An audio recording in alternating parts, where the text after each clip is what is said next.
읽어드릴게요. 그래서 아무튼 우리나라에 필요한 리더는 세종 같은 리더고, 그런 리더는요, 어느 한 분야의 전문가가 되면 안 되고 노자에 나와요. 진정한 리더는 어느 한 분야의 전문가가 되면 안 되고 통나무가 돼야 된다. 통나무를 쪼개서 동그랗고 네모난 그릇을 만들죠. 네모난 여기다가는 이제 못 담을 게 생겨요. 동그란 거에다가 또 네모를 못 담을 수도 있어요. 그렇죠? 다양한 그릇이 나오죠. 그럼 노자가 이 통나무 박자입니다. 이건 흩어질 산자, 쪼갤 산자. 박과 산 얘기래요.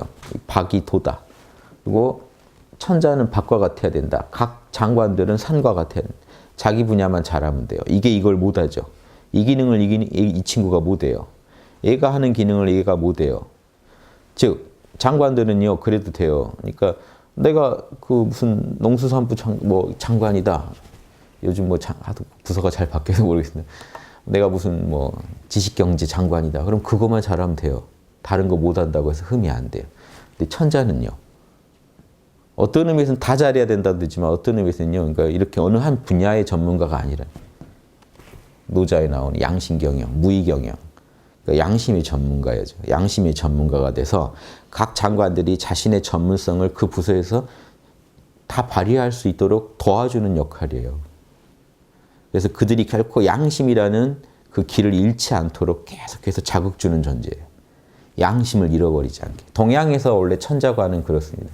그래서 천자는 무의여야 된다는 게요. 하는 게 없어야 된다는 게 사심으로 하는 게 아니고 천자는 각부 장관들이 자기 역할을 다 할 수 있게 리더가 돼서 양심의 화연이 돼서 계속해서 응원해 주는 그 태양 같은 존재가 돼서 빛을 대줘야 된다는 거예요. 그 사람들이 양심적으로 계속 움직일 수 있는 힘을 주면 된다는 거예요.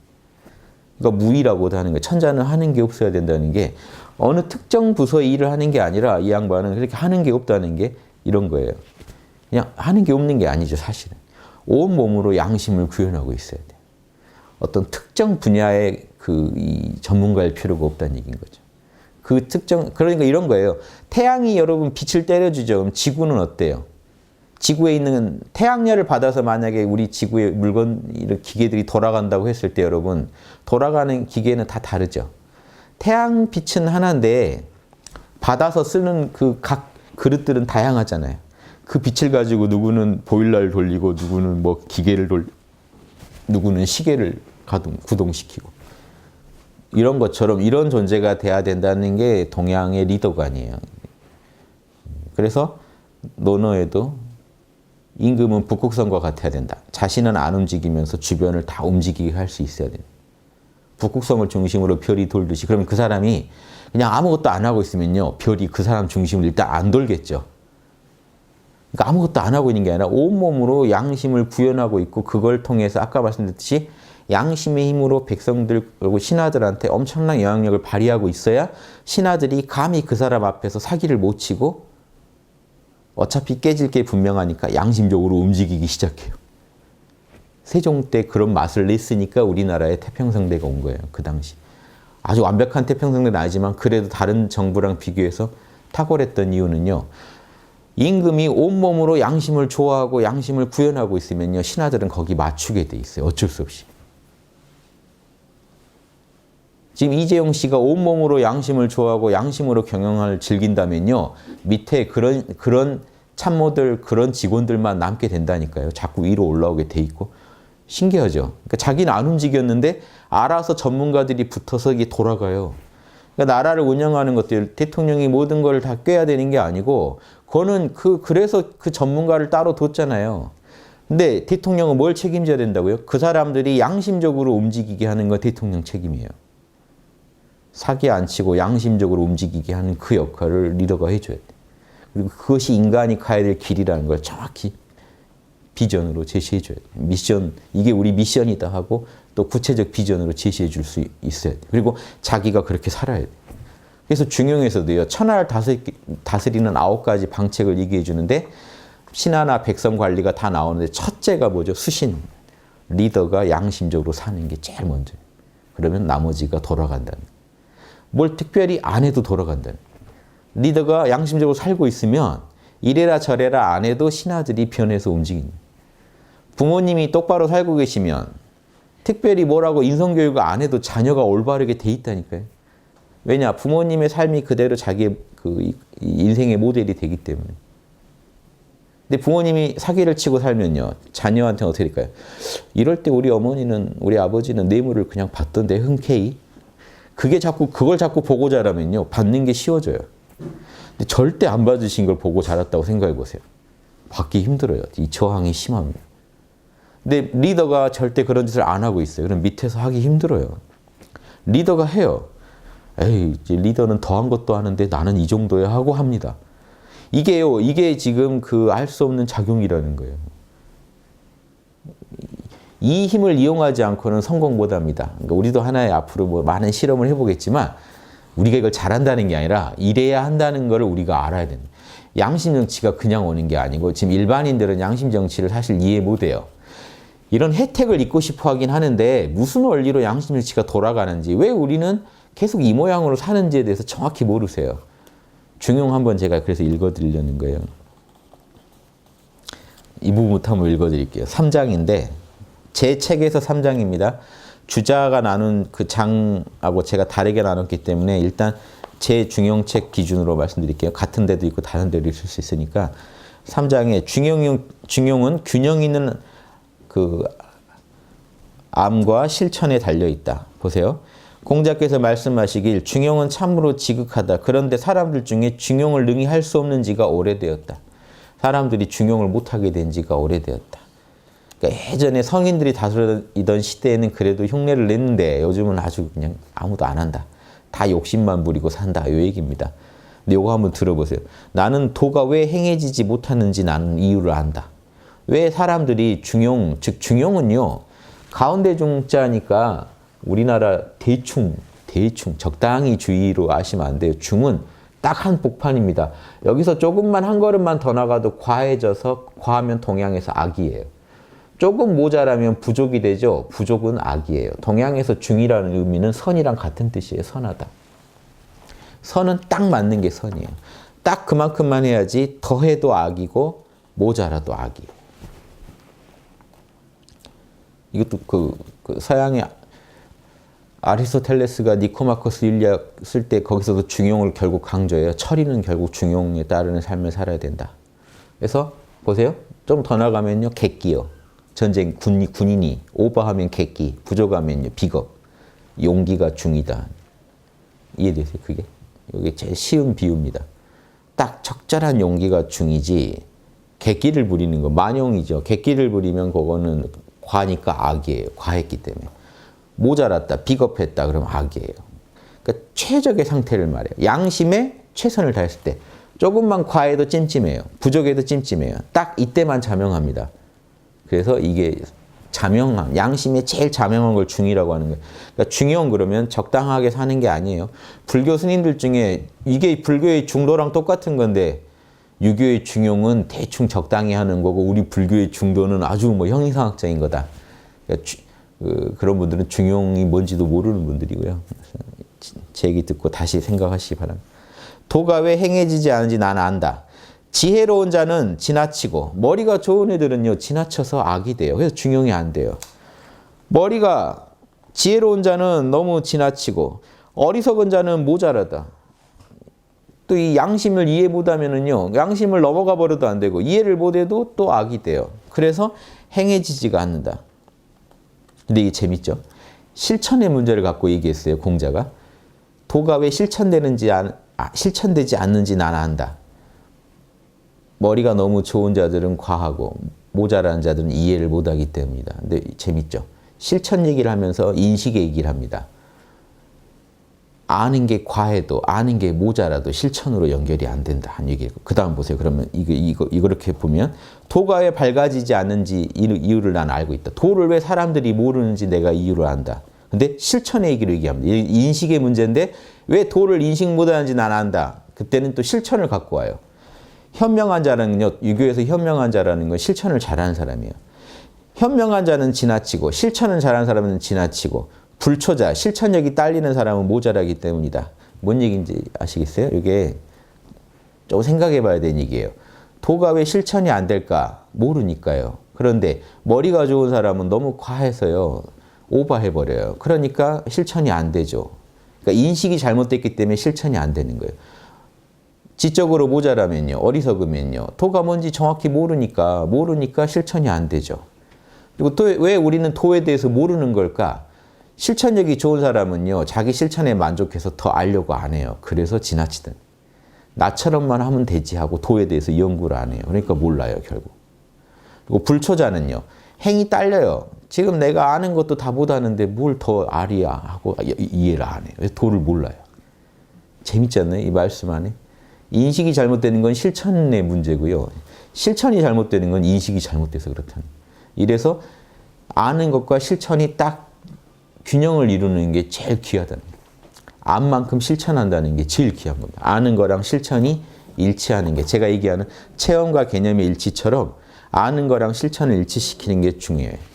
여러분 아는 게 너무 많으면 너무 과하면 그게 실천으로 연결이 안 되고 아는 게 모자라도 실천이 안 돼요. 실천력이 좋아도 또 알려고 안 하고 실천력이 딸려도 또 알려고 안 하고 이러다 보니까 사람들이 결국 아무도 알고 행하지 못하게 돼서 사람들이 음식을 먹고 마시지 않은 이가 없으나 맛을 아는 이가 드물다. 내가 볼 땐 다 양심대로 살고 있다는 거예요. 자기도 모르게. 그런데 그 중용을 사람들이 모르게 됐다는 거예요. 사실은 왜냐? 일반인들 다 알죠. 자명한지 찜찜한지 계속 느끼고 살잖아요. 그러면서도 딱 자명한 걸 자명하게 실천하지 못한다. 딱 자명하게 알고 딱 자명하게 실천하면 끝나는 일인데 실천이 오버돼도 문제가 생기고 아는 게 오버해서거나 부족해도 문제가 생기고 그래서 과하거나 부족하면 안 된다. 딱 그만큼 알아야 돼요. 딱 불교에서 좋은 불교도 똑같아요. 있는 그대로 딱 진실을 정확히 아는 게 중요해요. 더 파고들어도 안 돼요. 뭔가 음모가 있을 거야 하고 더 파고들어도 안 되고 딱 실상만 알아야 되는데 실상도 파악이 안 되는 게 모자란 거고요. 실상 파악이 되는 게 딱 중이고 더 나가요. 뭔가 음모가 있을 거야. 일루미나티나 reptilian이나 뭔가 외계인들이 뭔가를 했을 거야. 이제 일반인들이 아는 데서 멈추지 못하고 더 나가는 분들도 문제예요. 너무 멀리 가요. 그러니까 행이 안 나와요. 그러니까 행이 엉망이 되는 거예요. 행이 엉망이 되는 건 아는 게 엉망이라는 거예요. 또 아는 게 엉망인 거는요. 행이 또 엉망이라는 거예요. 자기가 실천력이 좋다는 이유로 현명한 자는 지나치다. 실천력이 좋다는 이유로 자기가 아는 데서 더 나가려고 안 하는 거죠. 자기가 아는 것만을 전부라고 믿고 있는 거죠. 그러니까 쉽게 말하면 제가 이걸 참 실감하는 게 여러분 여기 오셔서 지도할 때요. 아는 게 많은 분들은 참 지도하기 힘듭니다.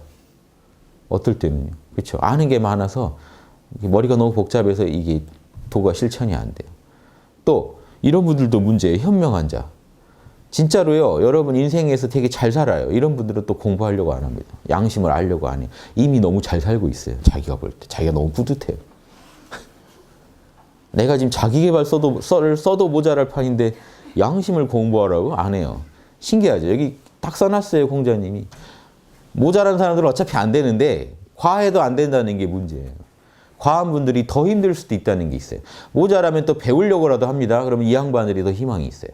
근데 현명하거나 지혜로운 사람은 배울 의지가 없어요. 나만큼만 하라 그래. 어제도 어떤 분이 양심에 일단 그런 말씀 들으면 무서워요. 제 페북에 연락해서 제가 평생 양심의 길을 살았는데 맞는 것 같아요. 이렇게 뜻이 합하는 것 같아요. 그럼 제가 부담스럽죠. 그럴 리가 없는데. 그럴 리가 없는데. 그러니까 이게 자신에 대해서 이렇게 오판하고 계시면 안 되는데. 주변 분들한테 물어보면 분명히 다른 말이 나올 것 같은데. 아무튼 이런 게 이해되시죠? 그래서 공자가 최종적으로 결론, 도가 행해지지 않는구나. 참 힘들겠구나. 일반인이 이렇게 힘들어요. 그러니까 만약에 양심 얘기를 했을 때 이해가 안 되는 분은 어차피 힘들고 제 말이 이해가 안 돼서 힘든 분이 있고 그게 어리석은 사람이고요. 그래서 유형이 불초자는요. 그거 알겠는데 몰라가 안 돼요. 그래서 이건 불초자입니다. 근데 어떤 분은 현명한 자. 나 몰라 너무 잘 돼요. 원래 다 그렇게 사는 거 아닌가 해서 말을 안 들어요. 원래 뭐 몰라 괜찮아는 기본 아닌가요? 하면서 보면 양심적이지 않아요. 이게 현명한 사람. 지혜로운 자는요. 그거는 자기가 나는 책도 썼다 거기에 대해서 막 이러면서 넘어가는 거죠. 몰라 괜찮아만 하면 되는데 이제 막 기법을 막 수백 가지 만들어서 보면 본인은 몰라 괜찮아도 안 하고 살고 있고. 자, 이런 경우들이 이렇게 사람들이 공부하기 힘든 케이스로 나온 거. 중용이라는 게 별게 아닌데 딱 양심의 울림 그만큼 하는 건데 그게 어려워요, 사실은. 일이죠. 이게 올바른 성인상입니다. 이런 존재가 있으면 성인이에요, 그냥. 그래서 이 중용에서 성인을 얘기할 때 뭐라고 얘기해요?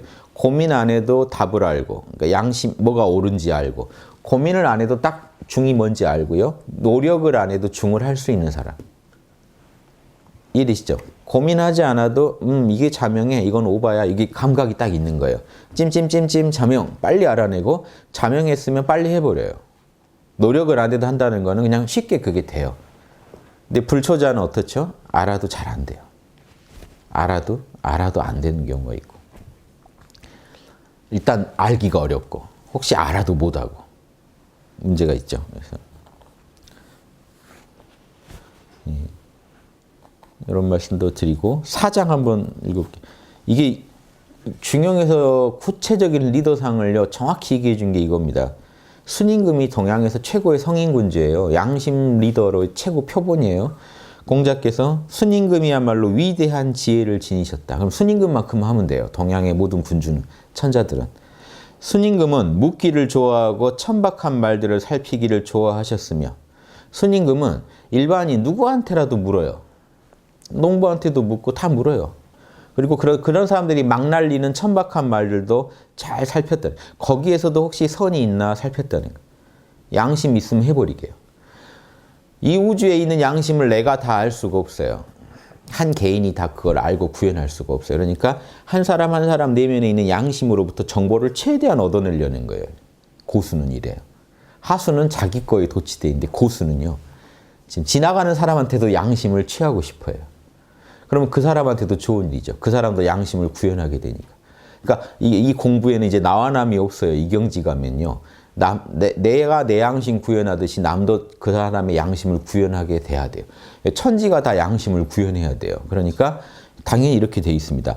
남의 말을 듣고 그 사람 말 중에 자명한 걸 취해 쓰지 않을 수가 없어요. 그래서 묻기를 좋아하고 천박한 말들을 살피기를 좋아하셨으며 그래서 들은 말 중에 악은 물러나게 하시고 악은 세상에 발현되지 않게 하시고 선은 드날리게 하셨다. 남이 한 말 중에도 선한 거는 꼭 현실화되게 도와주셨다.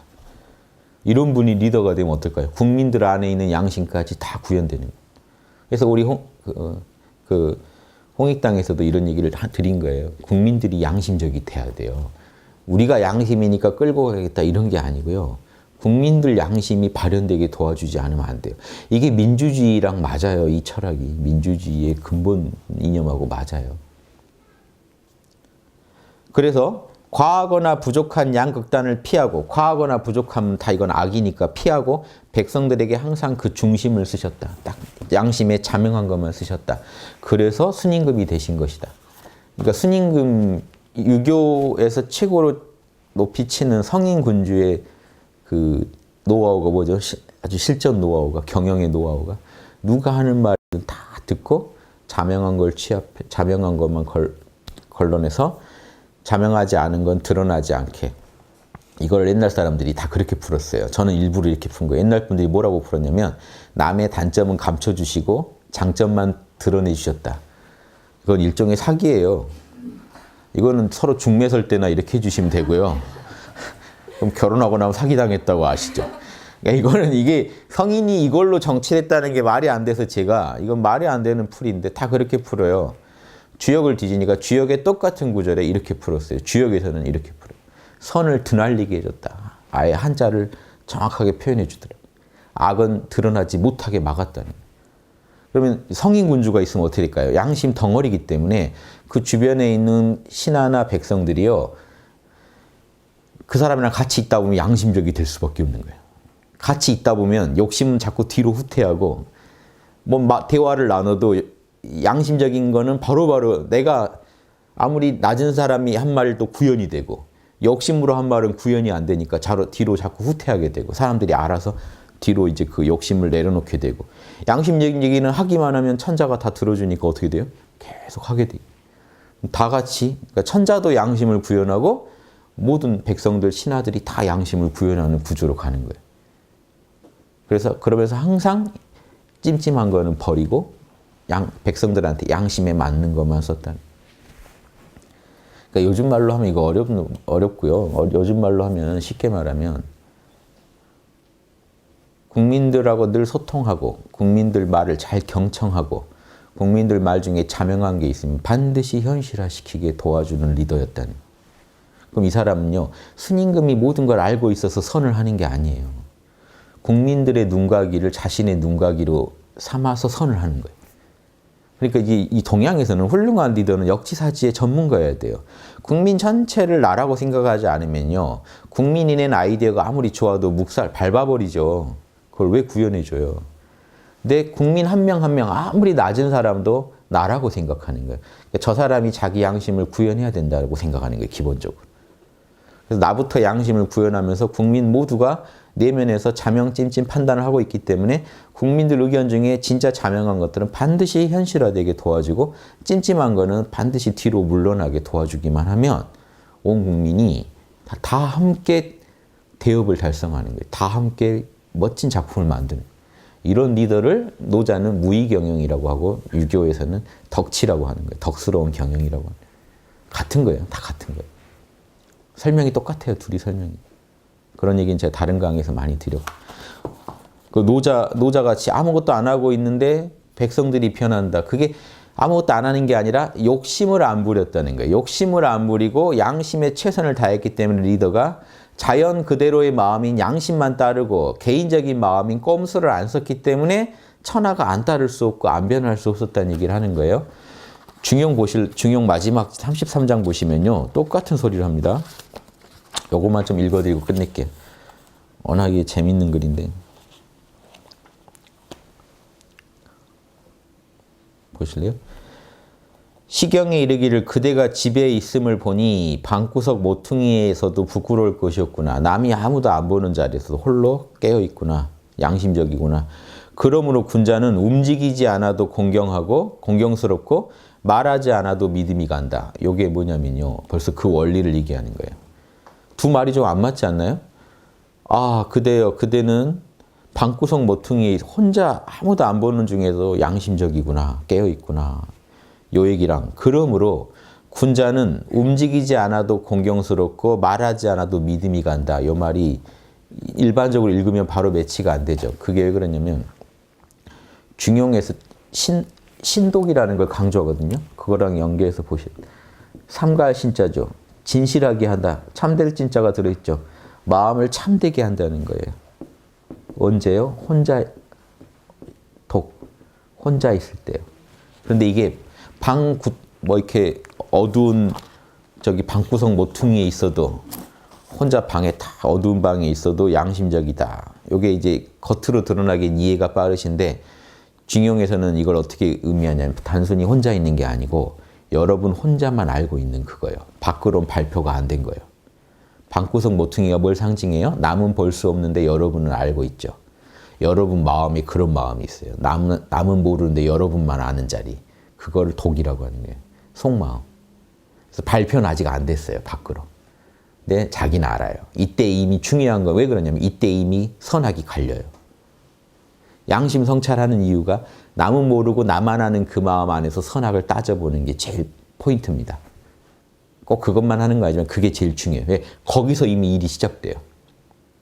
그래서 경물치지, 선이 뭐고 악이 뭔지 안 다음에 성의라고 속마음을 관리 잘해라가 나오는 이유가 그거예요. 뭘 해도 다 논문이 되니까 거창해지는데 이 얘기는 안 드릴 수가 없어서 잠깐만 드릴게요. 경물치지는 지성이죠, 지성. 선악 판단을 했어요. 그 다음엔요, 의지의 문제. 의지가 지금 이 속마음이에요. 의지에서 감정으로 가죠. 감정으로 발표가 돼요. 이제 얼굴색이나 이제 다 감정으로 드러나요. 이때는 유교에서 정심, 감정을 잘 올바르게 다스려라. 지성은 사물을 있는 그대로, 실상 그대로 연구해서 과부족을 다 따져보고 올바른 지혜를 얻어라. 그럼 선악을 이때 이미 알았어요. 이때는 선을 하고 악을 안 해야죠. 그런데 이 의지에서는요. 성실할 성자를 썼죠. 이걸 왜 썼냐면 말한 대로 꼭 이루어라. 의지에서 이미 이 행이 시작이 돼요.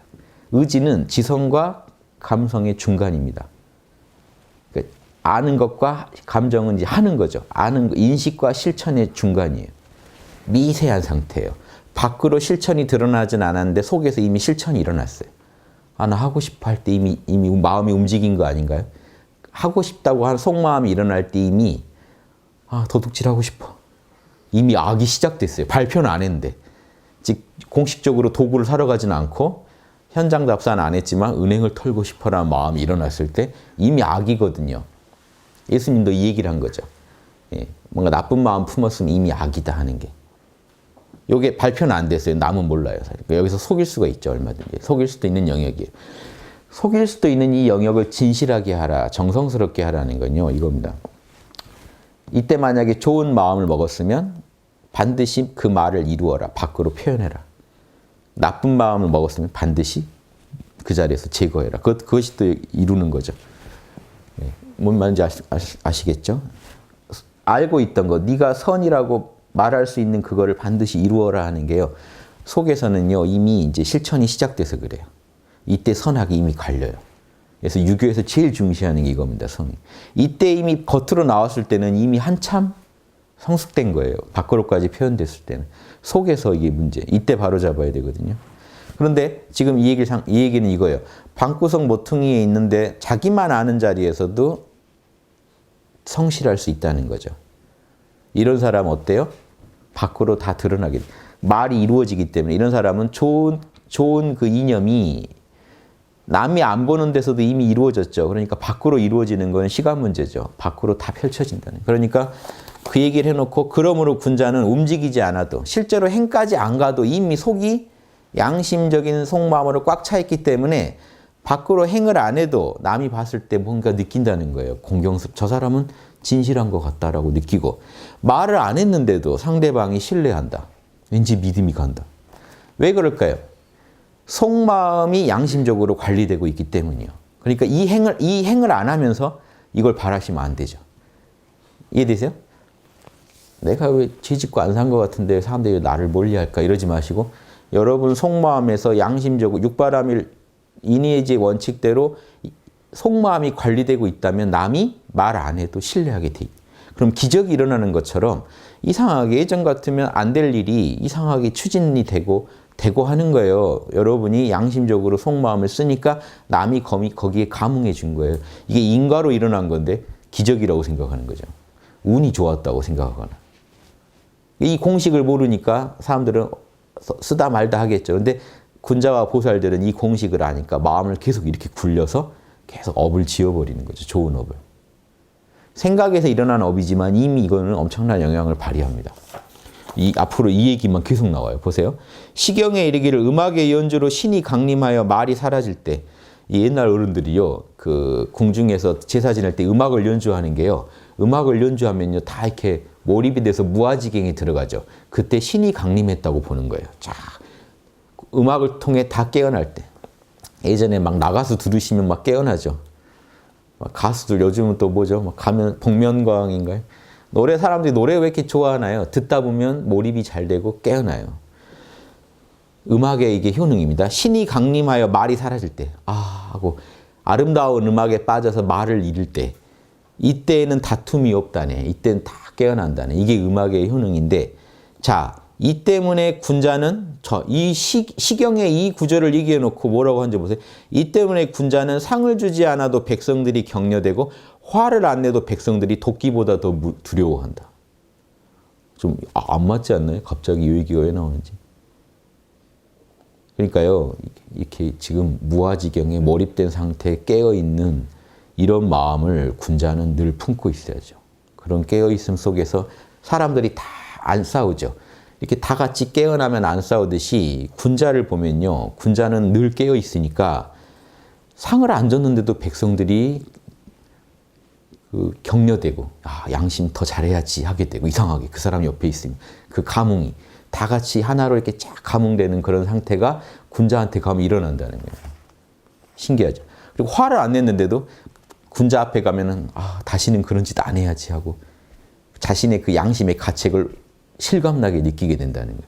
이상한 얘기 아닌가요? 중용 끝에 가면 이상한 얘기들이 이 얘기로 끝나요 지금. 이거 아주 뭐라는 겁니다. 그래서 제가 제목을 항상 깨어있어라라고 다른 거예요. 이 구절을 이해를 못하면요. 왜 이렇게 막 윤리, 도덕, 정치를 얘기하다 갑자기 마지막 것은 말하지 않아도 뭘 안 해도 노자 책에나 나올 법한 얘기들이 막 나오는 거예요. 그래서 이 유교랑 도교는 원래 하나라는 겁니다. 노자랑 공자는 원래 한 가르침이에요. 똑같은 원리를 깨달으신 분들이에요. 임금이 무의 아무것도 안 했는데도 백성이 변하게 되는 그 공식을 체득한 거거든요. 노자도. 공자도 그걸 얻은 거예요. 이름만 다르지. 그래서 그 음악의 연주로 다 한마음이 돼서 뿅 갔을 때 그런 상태처럼 이 사람들 마음에 그런 영향을 준다는 거예요. 군자는. 재밌죠? 그러니까 군자는 그 음악을 연주하듯이 만나는 사람들을 깨어나게 할 수 있어야 되는 거 아닌가요? 그러니까 이 짓을 못하면 임금이 무의한다고. 옛날 중국의 천자들 침실에 무의라고 써 있어요. 근데 뭘 어떻게 이용한지 아세요? 천자들은 자기가 하는 행동을 백성들이 아무도 모르게 해야 된다. 그래서 무의. 뭘 하는지를 몰라요. 우리나라 대통령도 어디 계신지도 잘 모르죠, 원래. 그러니까 안 밝힐수록 이게 고단수, 권모술수를 쓰는 사람이라고 생각해요. 정확히 국민들이, 직원들이 우리 회장님이 어디 계신지 뭐 하는지를 몰라야 돼요. 지금도 그래요. 권모술수 경영은 이렇습니다. 악용해요. 무의를 그런 식으로. 그런데 진짜 무의는요. 지금 국민들 가슴에 막 전율이 일어나게 해야 무의입니다. 그리고 그걸 꼼수로 하면 전율이 안 일어나요. 양심 안에서 다 말이 없어지고 하나가 될 때 국민들이 스스로 각성되고 스스로 자책하고 바로잡고 합니다. 죽이죠. 이런 얘기하면 뭔 또 이상한 얘기 하나, 이상적인 얘기 하나 하는지 모르지만 이게 실감나는 얘기라는 거를 이제 아셔야 돼요. 하나만 더 풀어드릴게요. 이런 게 쭉 나열되어 있는데 시경에 이르기를 나는 광명한 덕을 보듬어 주니 말로 떠들고 얼굴빛을 바꾸는 것을 대단하게 여기지 말라. 이게 이제 하늘이 하는 얘기예요. 임금한테. 나는 광명한 덕을 제일 높이 치니까 군주가 말로 떠들고 막 화를 내고 안색을 바꿔서 이렇게 통치하는 거 난 대단케 안 본다. 네가 그런 식으로 통치를 잘해도 난 대단하게 안 본다. 덕으로 통치하는 걸 최고로 친다. 이게 시경에 있는 말인데 그걸 가져다가 공자께서 말씀하시기를 말로 떠들고 얼굴빛을 바꾸면 백성을 교화하는 데 있어서 말단이다. 그거는 정말 하수가 하는 거다. 이해되세요? 이상하죠? 이런 얘기들. 하나 더 중간에 제가 하나 빼먹었네요. 하나 더 해드릴게요. 이게 지금 다 같은 얘기예요. 같은 맥락만 지금. 여러분 이거 이해하시면 엄청 중용에서 제일 어렵고 난해한 부분을 이해하시는 거예요. 막판에 이 구절을요 못 풀어요. 왜 이런 말들이 갑자기 밀려 나와 있는지. 시경에 이르기를 드러나지 않는 덕을 여러 제후들이 본받는다. 제후들은요 천자가 막 화내고 짜증내고 겁주고 협박했을 때 움직이는 게 아니고 그렇게 움직이는 건 신복이 아니고 겉만 움직이는 거고 진짜 마음을 움직이게 하려면 드러나지 않는 덕을 군주가 보여줬을 때 제후들이 따른다. 고로 이 때문에 군자가 공손함을 돈독히 하며 극치로 깨어있는 거예요. 이 속마음부터. 속마음부터 깨어있을 때 천하가 화평해지는 것이다. 천하가 화평해. 이게 노자의 무의경영이랑 똑같은 얘기라는 걸 아셔야 돼요. 이해되시죠? 이거랑 노자를 이거 보고 중용 보고 노자 보시고 하면요. 이 정도 철학을 하시면 죽을 때까지 하셔도 이거는 다 이해 못 하세요. 다 이 흡수가 안 돼요. 중용과 노자만 잘 소화하셔도 엄청납니다. 대학, 중용, 노자 많이 말해도 이 정도만 이해하셔도요. 인간관계 경영에 이 나라 천하를 경영할 수 있는 비법이 여기 다 들어있어요.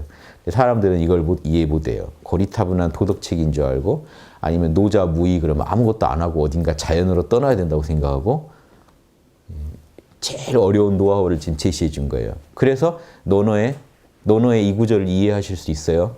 공자님 이렇게 얘기해요. 순임금은 위대한 순임금은 하신 게 뭐가 있는가? 무의였다. 하는 게 없으셨다. 오직 백성을 바라보고 공손히 앉아 계셨을 뿐이다. 뭔 의미인지 아시겠어요? 양심 여러분 예수님 같은 분이 청와대에서 공손히 앉아서 백성들을 다스리고 있어요. 공손히 앉아있다는 건 앉아있다는 것만이 아니라 백성을 다스리는 그 천자 자리를 딱 지키고 계신다는 거예요. 그러기만 해도 어떻게 돼요? 예수님이 만약에 지금 대통령이 돼서 쫙 온 국민을 지켜보고 있으면 어떻게 될까요? 국민들이. 알아서 지금 막 자신의 양심을 따라서 막 이웃을 사랑하자 하면서 변해가겠죠. 그거를 말하는 거예요. 순임금이 통치할 때는 한계 없다는 게요. 꼼수 부린 게 없고 무슨 겉모술수. 요즘 정치구단이라는 거는 겉모술수 구단들을 말하지 이런 왕도정치술의 구단이 아니라니까요. 패도정치술의 구단들이지. 왕도정치술은요. 이거 잘해야 구단이에요. 다 앉아서 깨어서 이 천하가 양심적으로 내가 말을 하고 욕을 안 하고 국민들을 협박 안 하고 정치인들을 협박 안 하고 공직자를 협박 안 해도 양심적으로 굴러갈 수 있게 끌고 갈 수 있는 리더. 이게 너무 비현실적이죠. 그런데 이런 경영법이 있습니다. 우리 홍익학당에서 혹시 이제 권력을 잡게 되면 그런 정치를 실험해 봐야죠. 앞으로 이제 또 정치에 나가면 이런 걸 실험해 봐야지. 다른 거는 패도술의 실험은 지금 이미 몇천 년간 너무 많이 돼 있어요. 그냥 역사책 사다 보시면 아 패도를 쓰면 이렇게 되는 건 다 있어요. 근데 왕도를 쓰면 이렇게 되는 건 너무 드물어요. 조금씩 세종 때도 조금 모양만 나왔지 이 근사한 모양만 나왔지 제대로 구현되질 않았어요. 그걸 지금 해보자. 이 정도 원을 세워야 뿌듯하지 않나요? 이게 이렇게 되면 여기가 현실이 정토가 되는 겁니다. 이런 리더가 다스리는 나라가 정토. 양심의 제일 전문가가 아니면요 이렇게 못 해줘요. 무의를 못하고 있어요. 꼼수를 부릴 수밖에 없어요. 모든 일에 양심으로 처리할 수 있는 전문가라야 양심 전문가죠. 국정의 모든 문제를 양심으로 처리할 수 있는 사람이 그 자리에 앉아서 현장 전문가들, 장관들과 함께 그 분야 전문가들과 함께 매사가 양심적으로 진행되는 것만 봐주면 돼요. 천자 대통령은. 그러니까 무의라고 하는 거예요. 어느 분야의 일을 꼭 보는 게 아니라 분야의 전문가들이 양심적으로 작동할 수 있게 도와주는 역할을 하는 거예요. 우리 마음으로 치면 양심이 해야 될 역할을 대신해 주는 게 천자 자리예요. 나머지는 우리 욕심의 분야들이 알아서 또 해요. 근데 양심 51%를 유지시키는 거는 결국 대통령의 몫이래요. 우리 마음의 대통령이 그 역할을 하듯이 나라에서 대통령은 그 역할을 해주는 거예요. 나라 전체가 양심을 지향해가고 양심 문화로 가고 양심 51%를 항상 유지할 수 있게 최종 그래서 그 엄청난 권력을 준 거예요. 그 사람한테. 그거 지키라고. 근데 이 사람이 이 권력으로 욕심을 부려버리면 끝장나는 거죠. 엄청난 권력을 줬기 때문에. 근데 그 권력을 왜 줬는지를 이해하셔야 돼요. 그 권력을 또 개헌해서 뺐자 그런 그게 지금 본질이 아니에요. 그 권력을 어디다 쓸 거냐가 본질이죠. 그 쓸 사람을 못 찾으니까 뺐자는 말이 나오는 것도 이해는 됩니다만은 이해되시죠? 이렇게까지 현실하고 연결해서 마음 공부를 이해하지 않으시면 이거 중용 읽으나 마나예요. 다 읽고 좋은 말이네. 덥고 기억 하나도 안 나고. 어디 가서 중용 읽었다고 자랑할 수는 있겠다. 봤으니까. 이렇게 이해하실 책이 아니에요. 이거는 이거 한 것만 여기 제가 대학까지 부록으로 넣었죠. 이거 한 것만 남아도 인류가 다시 왕도를 복원할 수 있는 그런 책입니다. 제 장담하건대.